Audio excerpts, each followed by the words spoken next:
I just wanted to have a chat to you and obviously catch up with you. If we can't do it in person, we'll do it online.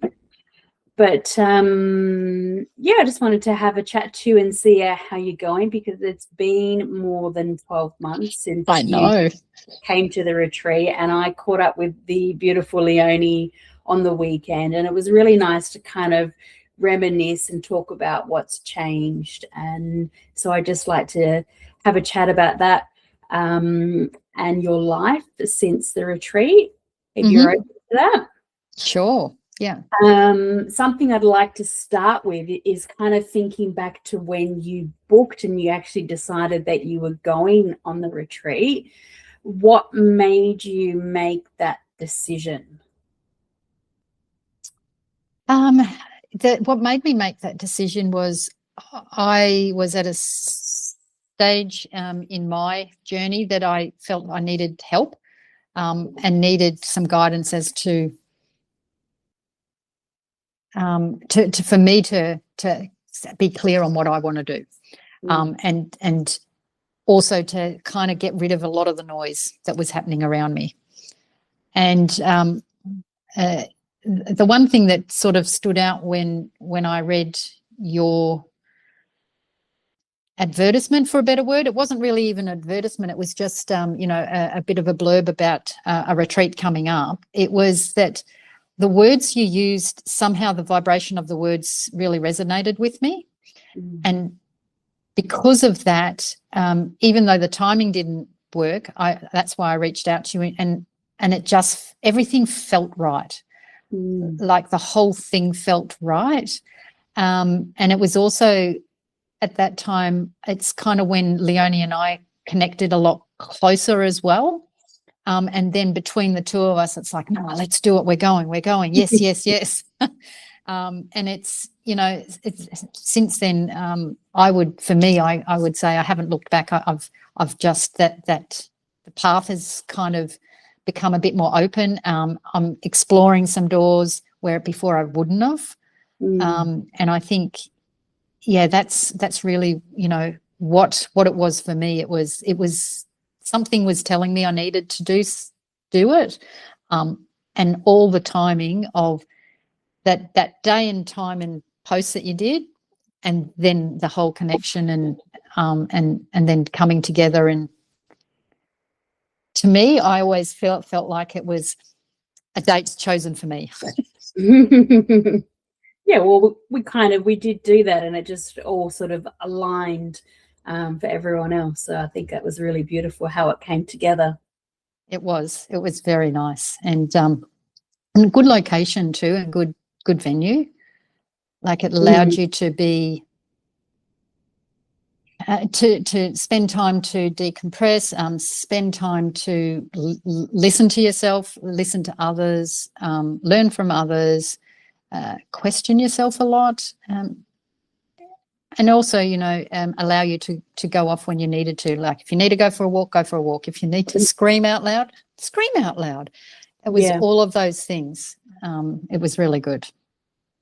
Oh, beautiful. Thank you so much. And I love that you felt the frequency and trusted your kind of intuition to lead you to actually attending the retreat, because that's all part of the process. That it's about you learning to trust where your soul or your heart is calling you towards, to open up more growth and expansion, and to be able to listen to yourself more. So I think exactly.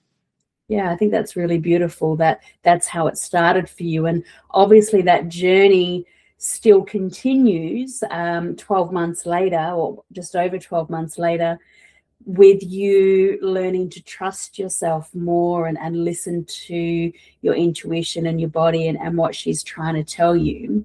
What do you think you were told at the retreat, or what's the story or the realization that you heard from yourself at the retreat? What I heard from myself at the retreat was that that I'm special and I'm unique, and I should love myself, and I didn't realize I didn't till, you know, some of those meditations and sound, the drums and the sounds, it was in those moments you're kind of going, I am special. We are all special, but you should be special to yourself first and foremost. And that's really what that I was listening to and heard quite a bit. I also, you know, I think the group that came together, we were all different. And at first it was like a little bit, oh, I think this might feel a bit uncomfortable, but it didn't. It just worked perfectly with everybody and their stories or their sharing, and you kind of learnt from them as well. And it was interesting to hear them question you, because it made you think more. Yeah, I think that the sharing circles, particularly, you know, our vulnerabilities and, you know, the depths of our fears and our emotions, being able to not only be witnessed in sharing that, but in sharing that, it almost gives everyone else permission to share and sort of open themselves up as well. So I think that for me, that's the most beautiful part about this retreat is being in circle with women and just being completely raw and vulnerable and being supported and encouraged for doing that, because a lot of the time, like, we don't feel safe enough to be able to do that.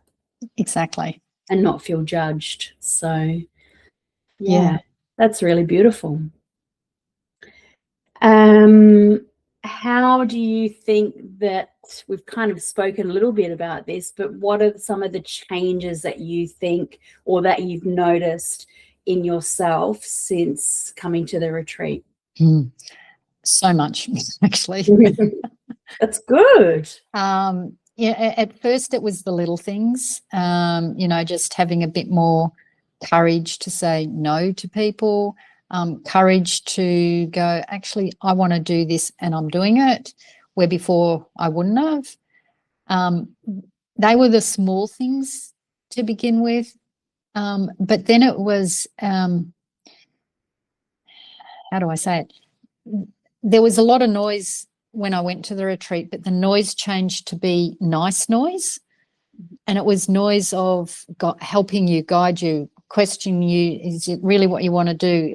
And you were able to see things differently. So it would be, for some reason, you're walking along and you see something on the ground and it's like, oh, I need to stop right now. I need to stop and look at that. I need to stop and really see, what am I seeing and what is it trying to say to me? The trees, you know, since the retreat, so many trees have talked to me, and I do stop, and some of them are hugs, some of them I just have to look at them, and you'll follow the branch lines, and each time you're following the tree and the branch line, stories happening in your head, images are coming, and you're learning from what is that tree trying to speak to you about, and what is it that I need to release. And it just is, it's been, you know, that's been one big thing that I've noticed a lot of.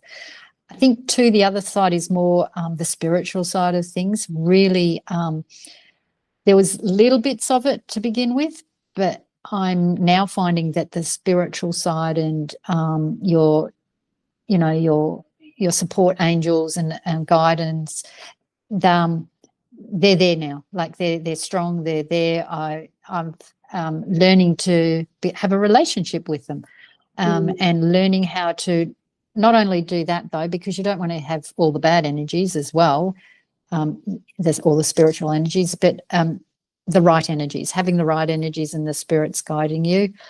I mean, I didn't know who my spirit guide really was, but I still don't know whether it's, you know, it's hard to say this, but whether it's human or what it is, or whether it's female or male, but it tends to have a female energy about it. But we've had a number of exchanges, and I now know to call that spirit guide Ava, AVA, because no matter which way you spell it, it's always AVA. So Ava. But again, I don't know what that is, but it's the right one for me at the moment, and helping me through the journey.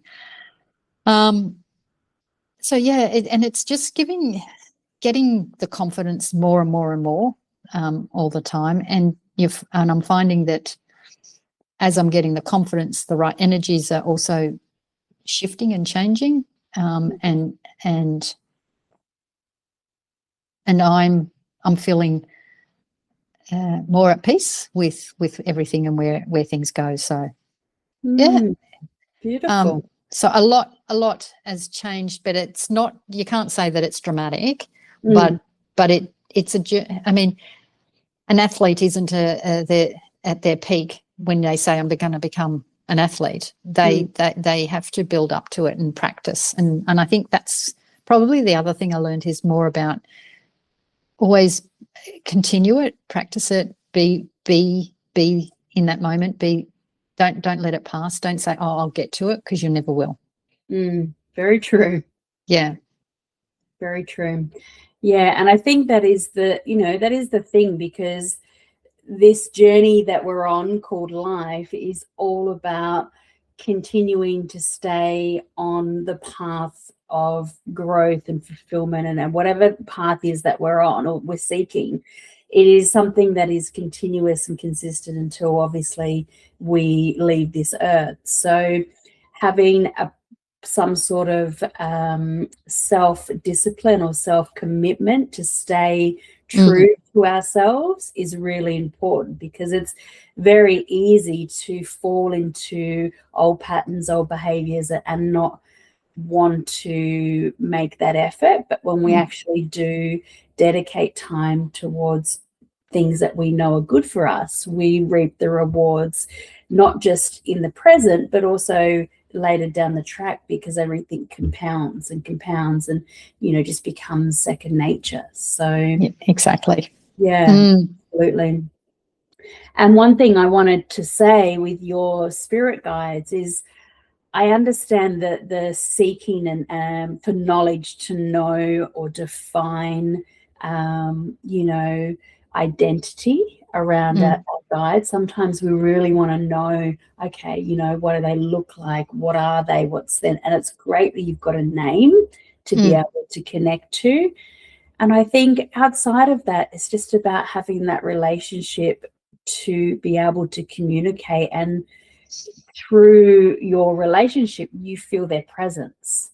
Yes. So just trusting that and knowing that, I think, should be enough, without needing to know everything else. Or if they feel that they want to share that information with you or show you that information, they can do in time whenever you're ready to see it, I guess. Yeah.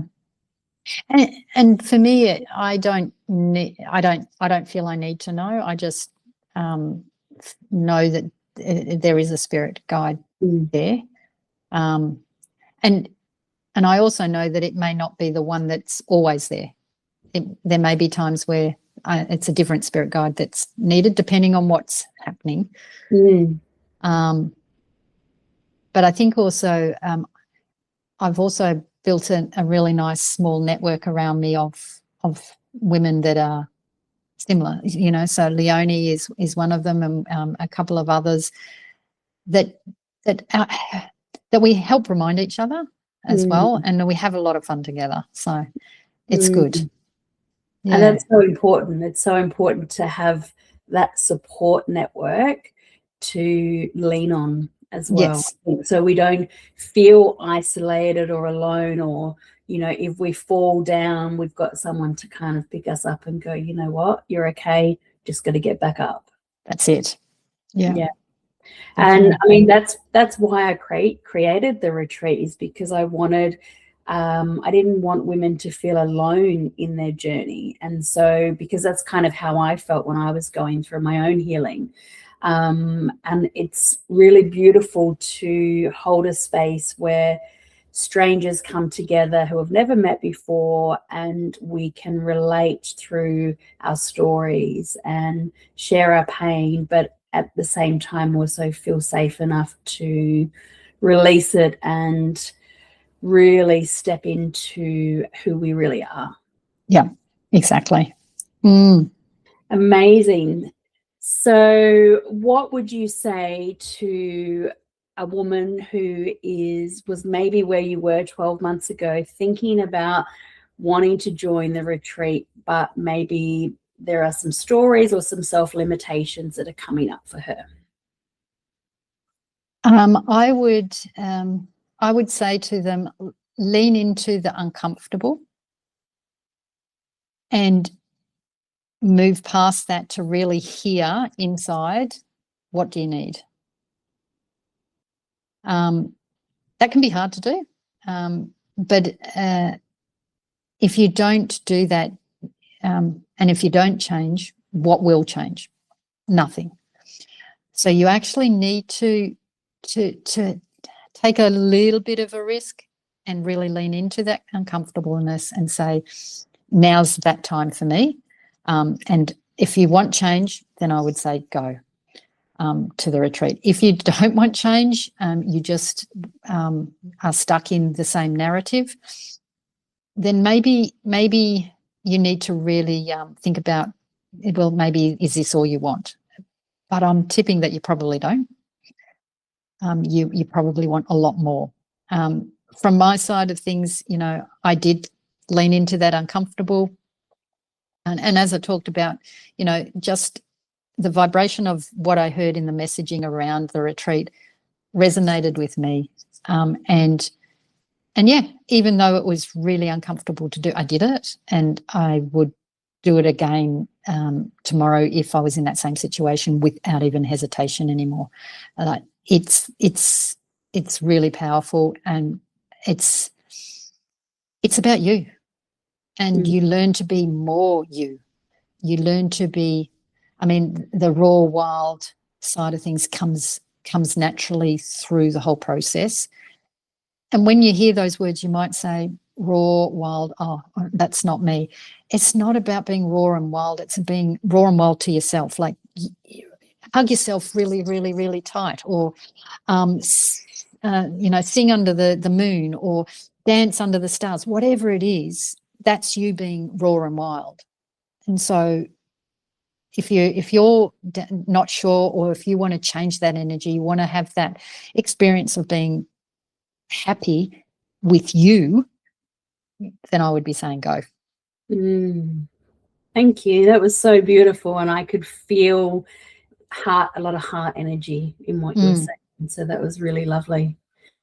So before we part, I want to ask you two questions. What are you leaving behind in 2025, and what are you looking forward to, or what's on the horizon in 2026? What am I leaving behind in 2025? I'm leaving behind so still some of the hurt that sort of carried over from 2024. I'm leaving behind that in 2025 because I've spent all 2025 working on that hurt. And 2026, what am I taking into 2026? Me. I'm taking me and my energy and my happiness, and I'm going to keep working on that.